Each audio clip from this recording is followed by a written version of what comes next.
Hej, jeg hedder Søren Hauge, og jeg har besluttet at lave den her lille amatørvideo som en reklame for et kursus, jeg er blevet inviteret til at holde i Teosofisk Forening Stavanger i foråret 2014. Jeg har i mange år arbejdet fulltime som spirituel underviser i Skandinavien, og mit særlige fokus har i alle årene været en dyb interesse i at skabe et helhedsbillede, et helhedssyn og en helhedsforståelse i praksis af et større univers end det, som det almindelige, traditionelle, materielle verdensbillede tilbyder. Med andre ord et spirituelt eller åndeligt livssyn. Ikke kun et livssyn, som har teoretiske perspektiver, men som har praktiske konsekvenser helt konkret i vores egen virkelighed. I en lang årrække der holdt jeg et omfattende 2-årigt kursusforløb, også i Stavanger, som havde titlen Visdomsakademiet.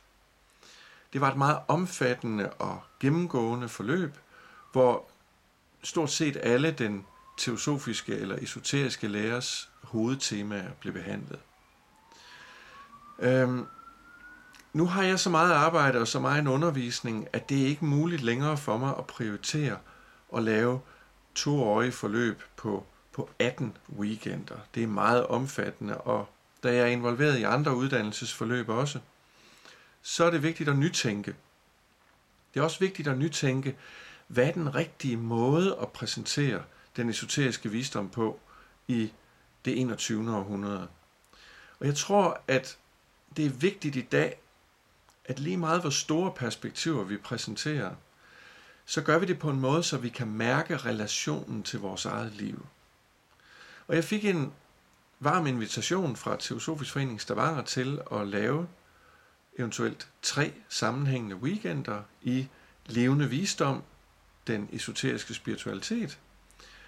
Og det synes jeg var en spændende mulighed for i en forkortet form at præsentere noget af det, som virkelig er afgørende betydningsfuldt for et udvidet livssyn, en praktisk spiritualitet og en ny måde at sanse og opleve vores helhed og vores verden på.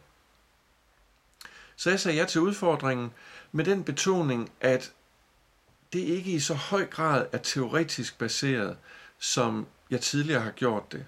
Selvfølgelig bliver der en lang række store perspektiver, som er meget omfattende og som fylder hovedet, men jeg vil sørge for, at hver af de 3 weekender har en klar fokusering også på, at det så at sige lander, at det mærkes i vores eget liv, blandt andet igennem meditation og gruppeøvelser, hvor vi sørger for at forsøge at integrere nogle af de her meget store perspektiver. Og min opgave bliver så at præsentere det så på så enkel en måde, som jeg overhovedet kan. Det er jo en udfordring, men det er også en spændende opdagelsesrejse. Den bog, som jeg for år tilbage skrev, og som har titlen Levende Visdom, og det er en ordentlig moppedreng, som vi siger på dansk, det er ikke en lille bog, den kan bruges som et referencepunkt, som en inspiration, hvis man har lyst til det. Det er ikke et must, det er ikke et krav, men jeg tror, man vil kunne få meget en glæde af bogen undervejs, som et supplement og som et studie, også noget, der kan rejse spørgsmål. Men jeg kommer også til at behandle emner, der ikke lige er behandlet detaljeret i bogen. Men forvent ikke, at de 3 weekender vil være overskridende for, hvad du synes, du kan rumme i dit hoved. Der bliver mange store perspektiver, men det bliver relateret til dit og mit liv. Og jeg vil lige give en kort skitse af, hvad de 3 weekenders indhold er i brede træk.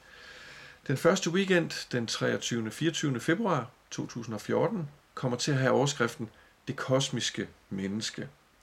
Og temaerne der står som esoterisk filosofi, guddommelighedens natur, skabende principper og lovmæssigheder, monadernes involution og evolution, naturrigerne, bevidsthed og selvbevidsthed, livets enhed, reinkarnation, karma, dharma, bevidsthedens vækst og de 7 stråler. Alene den mundfuld kan jo få en til at tænke, her er der jo til en hel række af kurser. Og som jeg sagde før, sådan har det også tidligere været, men min udfordring nu bliver at forsøge at præsentere det her på en overkommelig måde i en enkel form i løbet af en enkelt weekend. Tak for kaffe. Nu går jeg videre til weekend 2, den 29. 30. marts 2014, som har overskriften Bevidsthedens rejse. Her bliver fokuset bevidsthedsplan, liv, død, inkarnation, fødsel, vækststadier, auraer, chakraer, psykisk sansning, selvudvikling og åndelig udvikling, personlighed og sjæl, indvielsesvejen og discipleskab, mestre og den indre verdensstyrelse. Og igen kan man mærke, hvordan man bliver fuldstændig fyldt op af alle de temaer, men min opgave bliver at præsentere det i en let tilgængelig, indførende måde, på en måde, som virker inviterende, men som ikke besvarer alle de spørgsmål, det rejser selvfølgelig, men som samtidig også får det til at vække inden i hver en af os. Hvad betyder det her for mig? Hvad gør det ved mig som menneske? Den tredje og sidste weekend finder sted den 26. og 27. april 2014 og har overskriften Det spirituelle liv.